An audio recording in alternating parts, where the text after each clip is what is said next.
이번 시간에는 제6편 건설안전기술에 대해서 공부해 보기로 하겠습니다. 제1장 건설공사 안전의 개요.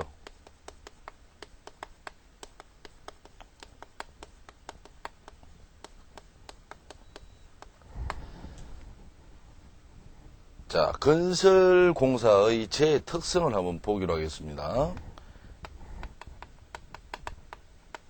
공사 제의 근본원인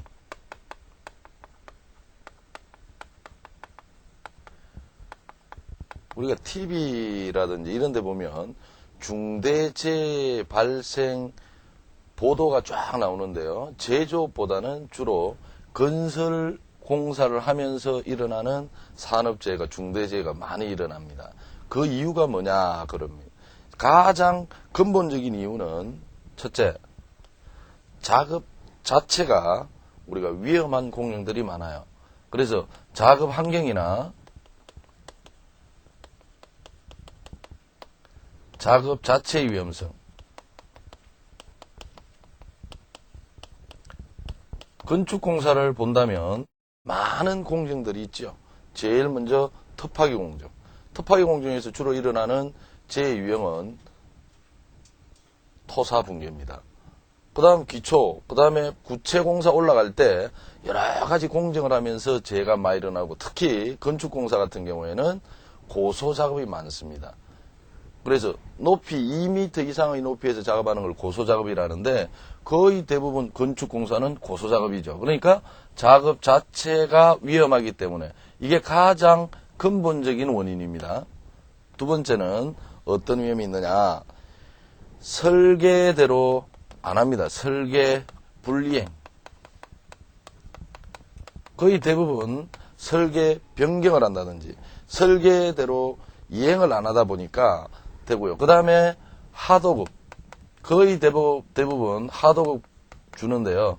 이 하도급 업체 관리 감독을 잘 소홀히 합니다. 관리 감독 소홀. 세 번째, 고용의 불안정.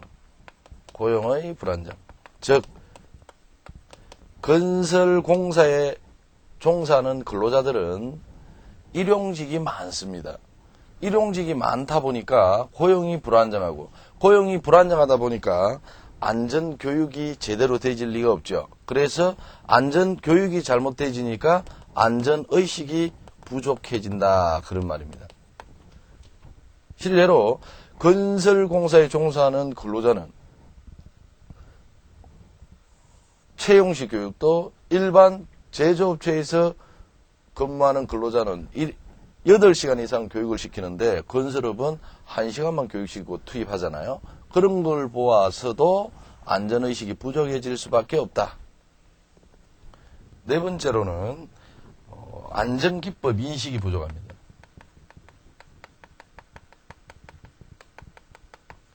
왜냐하면 이 안전기법 인식이 부족하다라는 말은 건설공사는 신공법, 신기술 이런 걸 적용하는 공사들인 경우에는 최초로 한번 해보는 거니까 어떤 위험성이 있는가를 우리가 인식하기가 어렵다더라 그런 말입니다. 이런 것들이 건설재해의 근본 원인인데 그 중에 가장 근본적인 원인은 작업 자체가 위험하기 때문이다. 그렇게 여러분이 알아놓으시면 돼요. 그러면 두 번째는 건설재해 방지 대책에는 이 원인들을 제거하면 되겠죠. 그래서 첫째, 적정한 시공업자를 선정하더라. 즉, 건설공사에서 시공 능력이 되지 않는 사람도 들어올 수도 있다. 이런 의미입니다. 그럼 시공 능력이 될 수 있는 적정업자를 이용한다면은, 선정한다면은 설계대로 불이행하는 일은 없겠죠.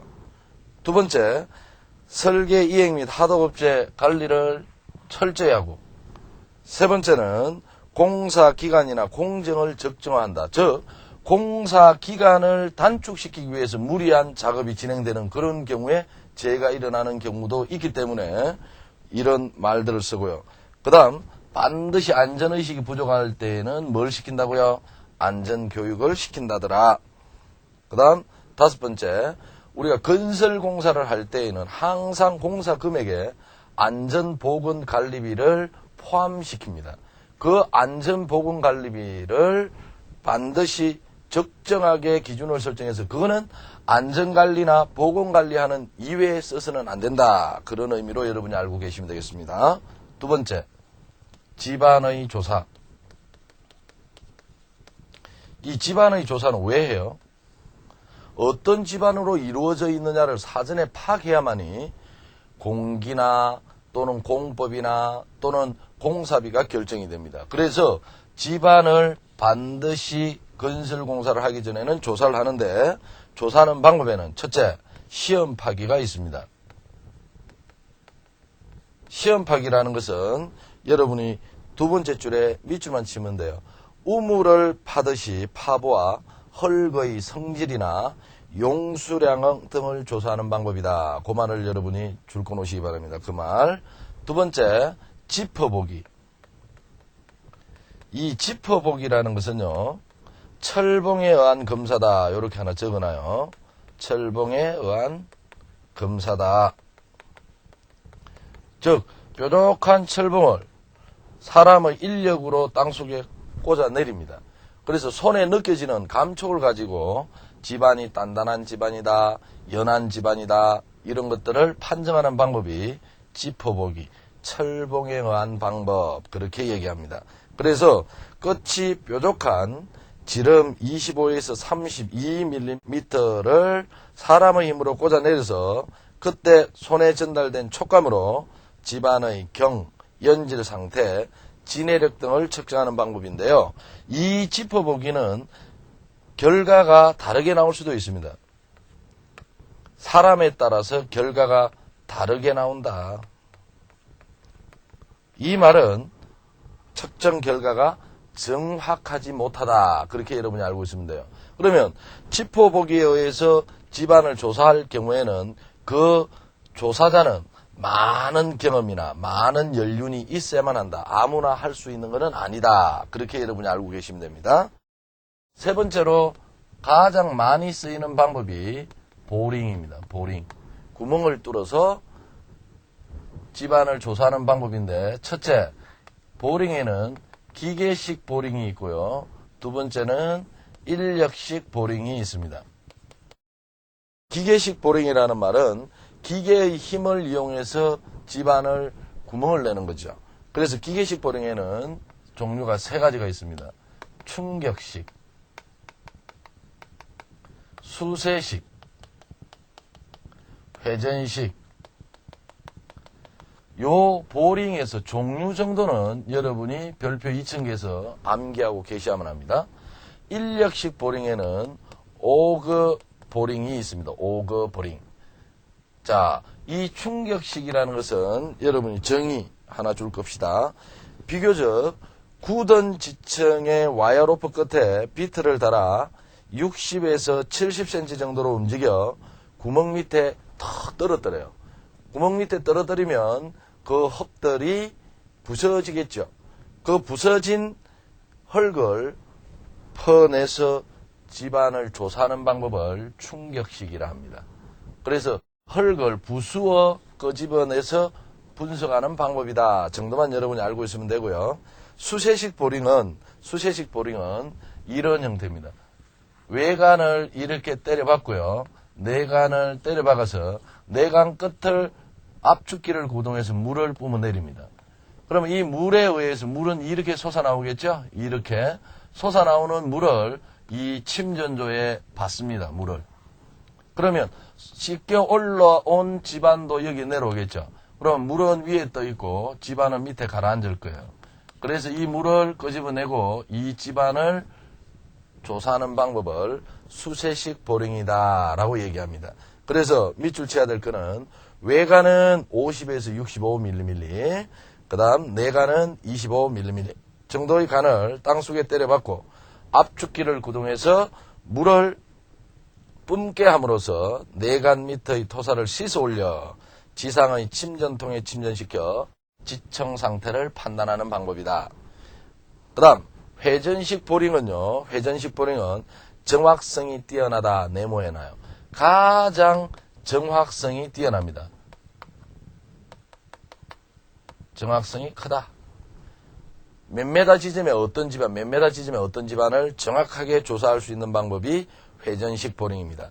그래서 이 회전식 보링은 꼭 여러분이 알아놔줘야 될 게 분당 회전 속도를 알아놔줘야 돼요. 40에서 50 RPM이다. 이렇게 여러분이 꼭 알아놓으시기 바랍니다.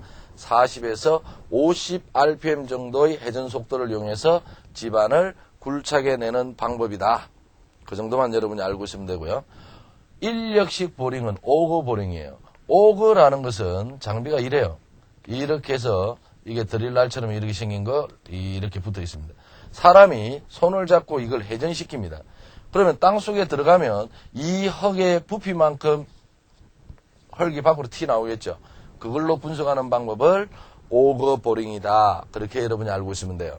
그래서 굴착 기계를 이용하는 방법으로 흙이 사질토인 경우에는 자 여러분 오거 보링은 사질토는 주로 얼마라고요? 3에서 4m. 그 다음에 점토 또는 일반 지층이라 합시다. 기타라 합시다. 기타는 우리가 10m 정도의 깊이를 측정할 수가 있다. 조사할 수가 있다. 그렇게 여러분이 알아놓으시면 되겠습니다. 그 다음 두 번째 토질 시험 방법. 이 토질 시험에서는요. 주로 뭐만 알고 있으면 되냐면 방법만 알고 있으면 됩니다. 자, 이 방법에도 세 개만 잘 봐놔주면 돼요. 첫째, 표준 관입 시험이에요. 거의 대부분 이 명칭을 보면요. 어떤 관을 때려 박아서 시험하는 거다라고 생각하는데 잘못된 거예요. 영어로 이야기하면 영어도 시험 문제 한 번씩 나오니까 이거는 원어를 줄 거나요. 스탠다드 페네트레이션 테스트 그렇게 이야기합니다. 스탠다드 페네트레이션 테스트. 이 표준 관입 시험은 어떻게 하는 거냐면 지표면이 이렇게 있습니다. 그러면 간략하게 여러분이 이거 알고 있으면 돼요. 63.5kg 나가는 추를요. 몇 cm 높이에서 떨어뜨리냐면 정확하게 이야기하면 76cm입니다. 이 정도의 무게를 나가는 추를 딱 떨어뜨리면 쑥 들어가겠죠. 그 다음에 또 들어가요. 또 들어가요.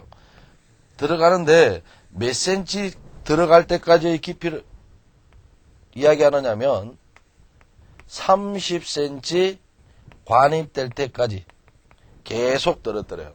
그래서 30cm 관입될 때까지의 횟수를 측정합니다. 횟수. 자, 한번 물어봅시다. 이 횟수가 3cm 들어갈 때까지 횟수가 적다 이러면 어때요? 흙이 느슨하다, 다져져 있지 않다라고 할 수 있겠죠.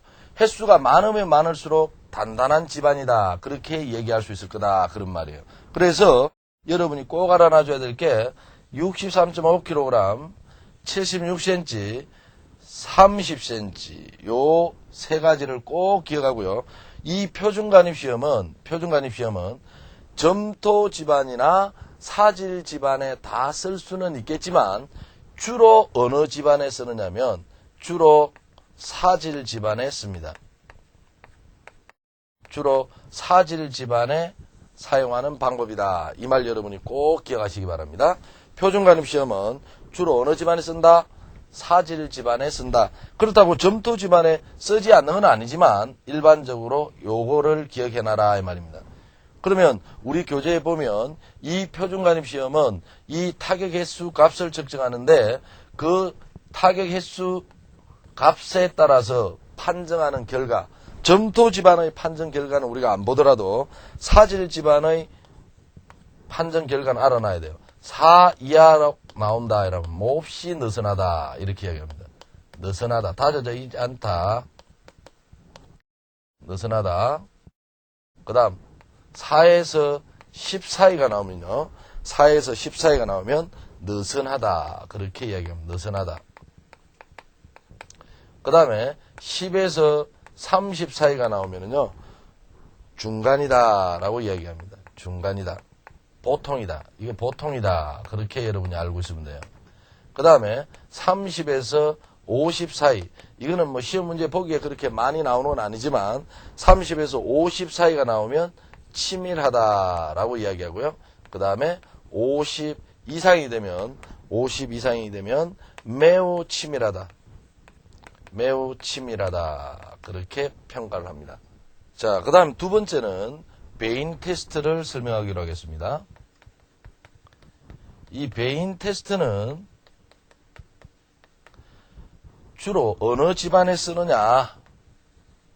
그거부터 배웁시다. 베인 테스트는 주로 점토 집안에 사용합니다.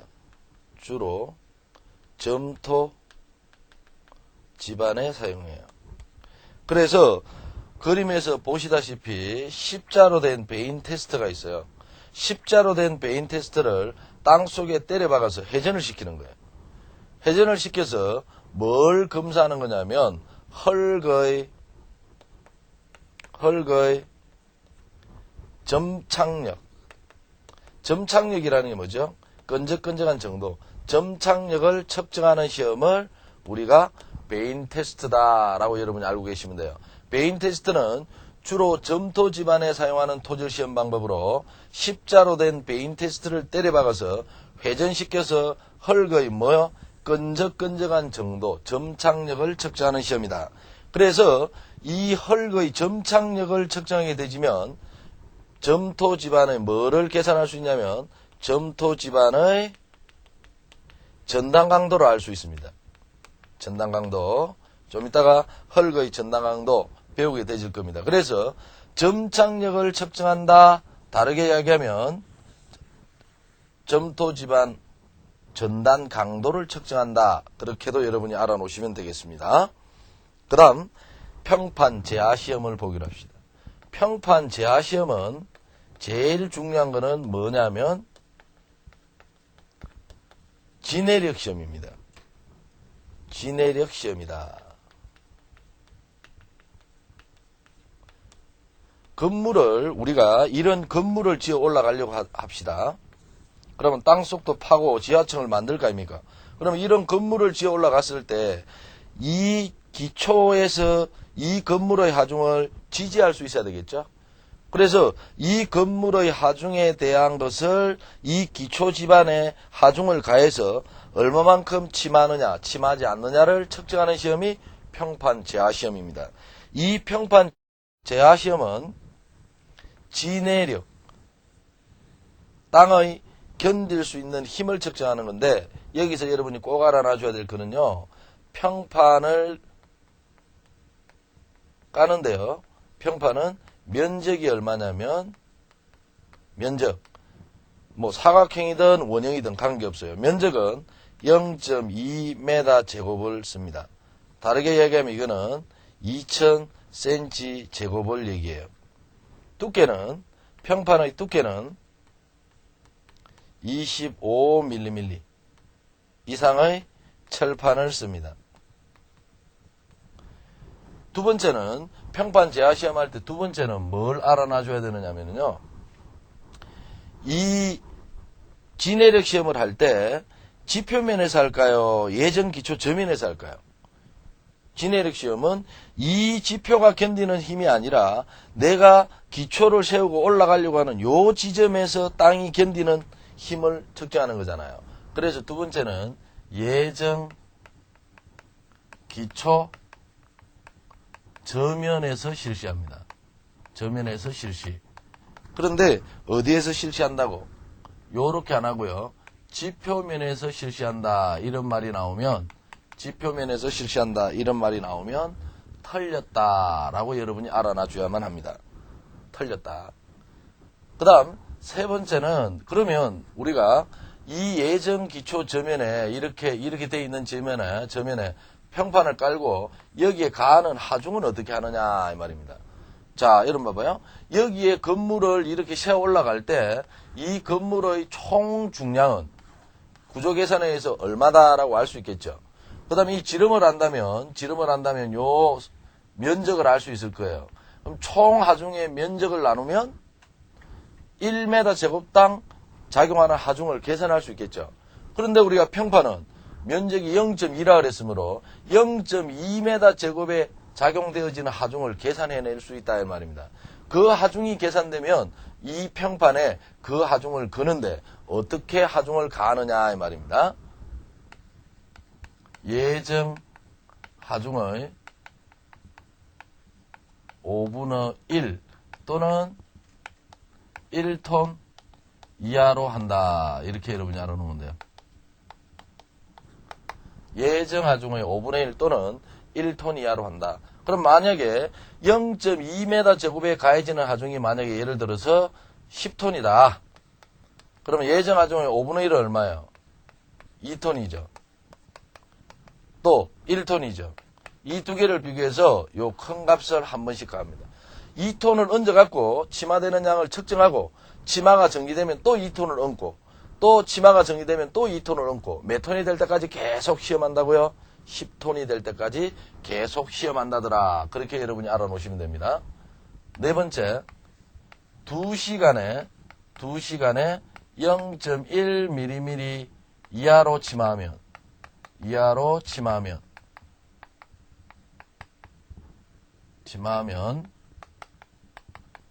정지된 것으로 본다.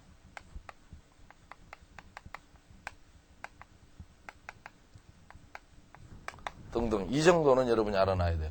그리고 다섯 번째는 이제 여러분 교재에 보면 밑에 집안별 허용 응력이 나오는데요. 그 집안별 허용 응력에서 제일 오른쪽에 허용 응력도에 단기 하중 한번 봐봐요.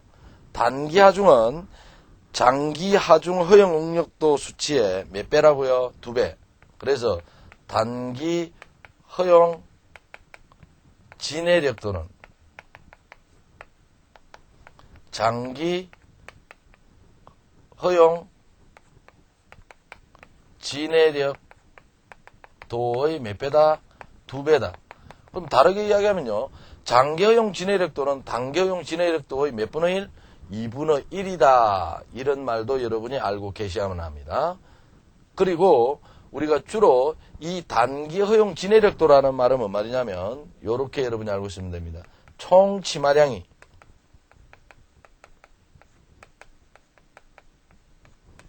20mm 일 때 단기 허용 진해력도다 라고 여러분이 알고 계시면 되겠습니다. 단기 허용 진해력도다. 그렇게 여러분이 알고 계시면 돼요. 자, 그러면 우리가 토공사 안전대책. 자, 토공사 안전대책에서는요, 여러분이 꼭 알아놔 줘야 될 게,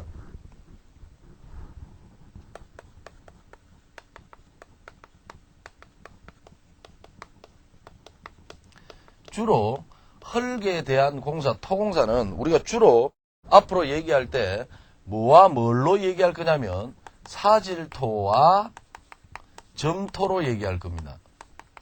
사질토는 모래, 점토는 흙 입자 중에서 입자의 크기가 아주 가장 적은 입자를 얘기합니다. 그러면 입자가 적다라는 말은 우리가 마찰력이 거의 없다라고 여러분이 보시면 돼요. 아주 부드럽다. 그래서 이제 토공사를 할 때 제일 먼저 여러분이 비교를 좀 알아놔 줘야 됩니다. 비교를.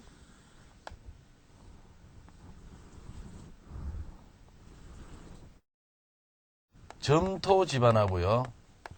사질토 집안을 이야기할 때, 자, 구분은 제일 먼저 우리가 알아놔 줘야 될 게 투수성 봅시다. 투수성. 물이 빠져나가는 성질은 어느 집안이 클까요? 점토는 적고요. 사질토는 큽니다.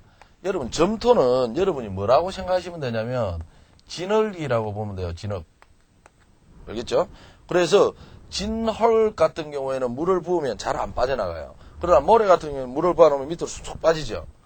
그래서 다르게 이야기하면 공극률이라고 표현을 할 수도 있습니다.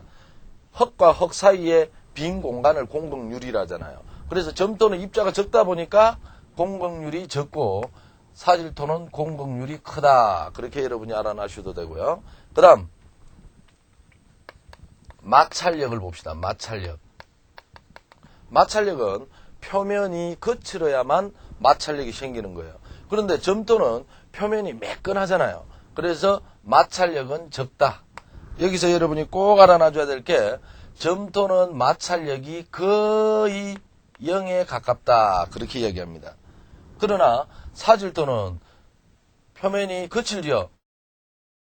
마찰력이 크다. 점착력.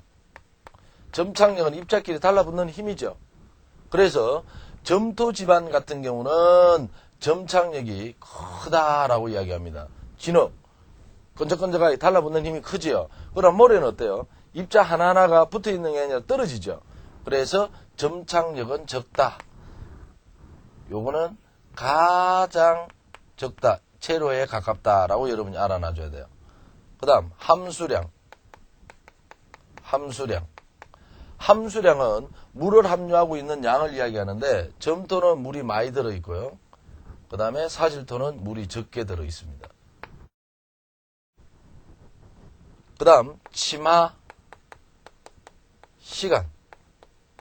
침하 시간은 하중을 가할 때 내려앉는 시간인데 물이 다 배출돼야 단단하게 다져지겠죠. 근데 물이 많으면서 물이 빠져나가는 시간은 오래 걸려요. 투수성이 적으니까. 그렇다면 침하 시간은 이거는 장기 침하를 하겠죠.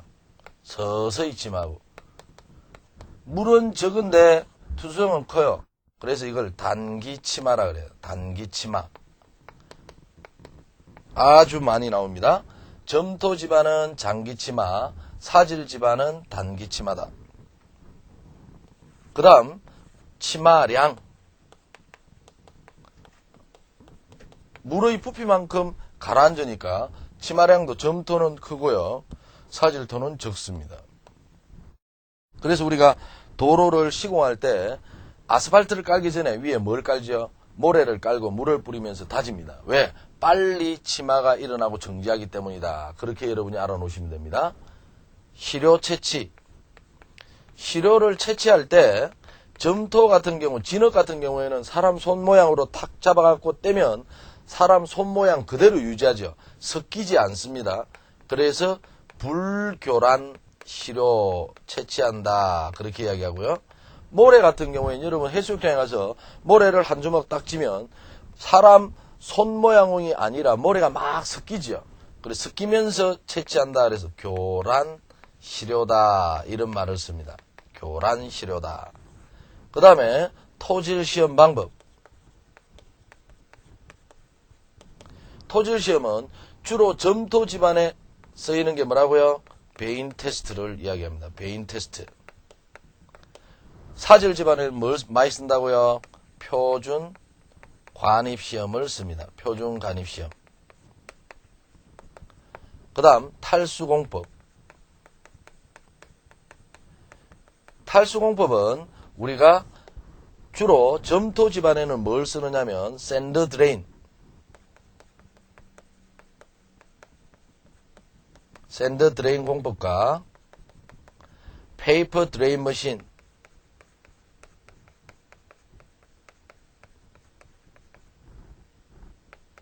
머신 공법이 있습니다. 그러나 사질 집안에서는요, 웰 포인트 공법이 있습니다. 이것도 마찬가지예요. 주로 웰 포인트 공법은 사질 집안에 쓴다는 것이지 점토 집안에 사용 못한다는 말은 아니에요. 그래서 꼭 알아놔줘야 될 거는 요 내용을 여러분이 표를 그려서 딱 이해하고 계시면은 토공사에 관한 문제는 맞추실 수가 있을 겁니다.